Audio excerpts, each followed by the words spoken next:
everyone, this is CA Anjali Bhakkar and this video is for CA Inter students. फटाफट e-way bill कब generate करना चाहिए वो बताती हूँ, ठीक है। वीडियो को लाइक कर दीजिए, चैनल को सब्सक्राइब कीजिए ताकि सारे स्टूडेंट्स तक वीडियो पहुंचे एंड आप तक सारी इंपॉर्टेंट अपडेट्स पहुंच सके। कुछ और कॉन्सेप्ट्स, कुछ और वीडियोस चाहिए तो वो भी बताइए, वो भी बना के दूंगी, ठीक है। अभी तो फिलहाल देखते हैं फटाफट e-way bill when it is required to be generated as per rule 138(1).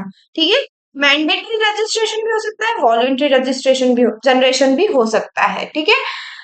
पहले मैंडेटरी देखते हैं फिर वॉलंटरी देखते हैं। Mandatory generation of e-way bill कब होगा? जब आपकी जो कंसाइनमेंट वैल्यू है वो 50,000 रुपीज एक्सीड हो गई हो। इसका क्या मतलब है? सपोज मैं यहाँ से महाराष्ट्र से कहीं और किसी और स्टेट में किसी और सिटी में कहीं पे भी मैं कुछ गुड्स ट्रांसपोर्ट कर रही हूँ बाय रोड, ठीक है।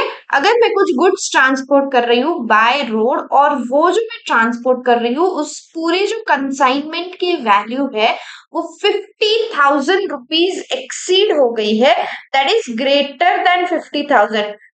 50,000 चलेगा, ठीक है। अगर 50,000 रुपीज एक्सीड हो गई है कंसाइनमेंट की वैल्यू, मुझे मैंडेटरीली ईवे बिल जनरेट करना पड़ेगा। एक तो मैं करूंगी या जो ट्रांसपोर्टर है वो करेगा, लेकिन अगर कंसाइनमेंट वैल्यू 50,000 से ज्यादा है, transport of goods by road, then e-way bill is mandatory, ठीक है।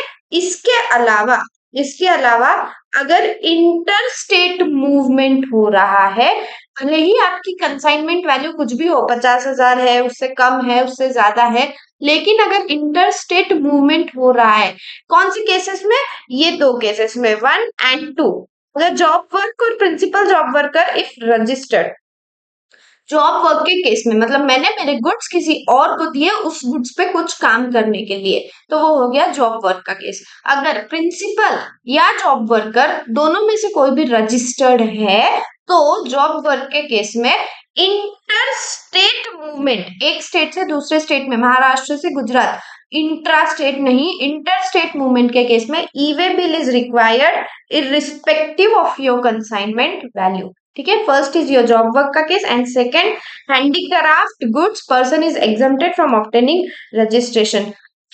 जो हैंडीक्राफ्ट गुड्स हमने रजिस्ट्रेशन चैप्टर में समझा हुआ है कि उस केस में जो पर्सन है वो रजिस्ट्रेशन लेने से एग्जम्प्टेड है, उसे रजिस्ट्रेशन लेना, जीएसटी रजिस्ट्रेशन लेना मैंडेटरी नहीं है।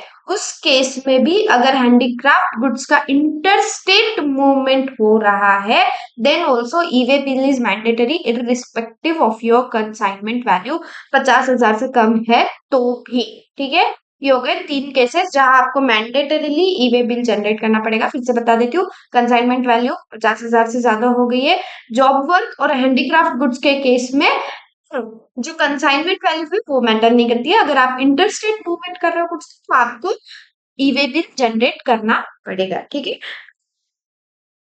Even if consignment value is 50,000 और लेस, आप वॉलेंटरी रजिस्ट्रेशन ले सकते हैं, वॉलेंटरी जनरेशन कर सकते हो ईवे बिल का, ठीक है।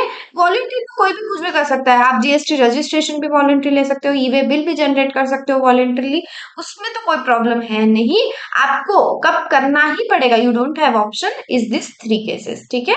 अगर आपकी वैल्यू 50,000 से कम भी है तो आप वॉलेंटरीली अगर जनरेट करना चाहते हो आप कर सकते हो, नॉट एन इशू, ठीक है। Every registered person causing movement of goods has to generate e-way bill, ठीक है। एंड ई कॉमर्स ऑपरेटर या कोई कुरियर एजेंसी है या कोई ट्रांसपोर्टर है, if authorised can furnish details in part ए।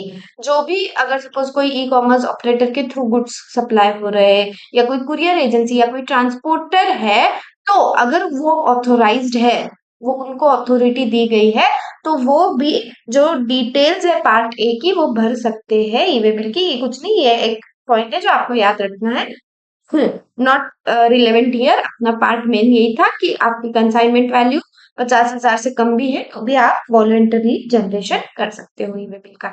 ये हो गया आपको कब मैंडेटरी है, कब वॉलंटरीली कर सकते हो, ठीक है।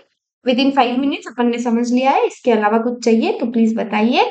All the best for your exam, bye bye, thank you so much. Comment section में फीडबैक जरूर दे दीजिए।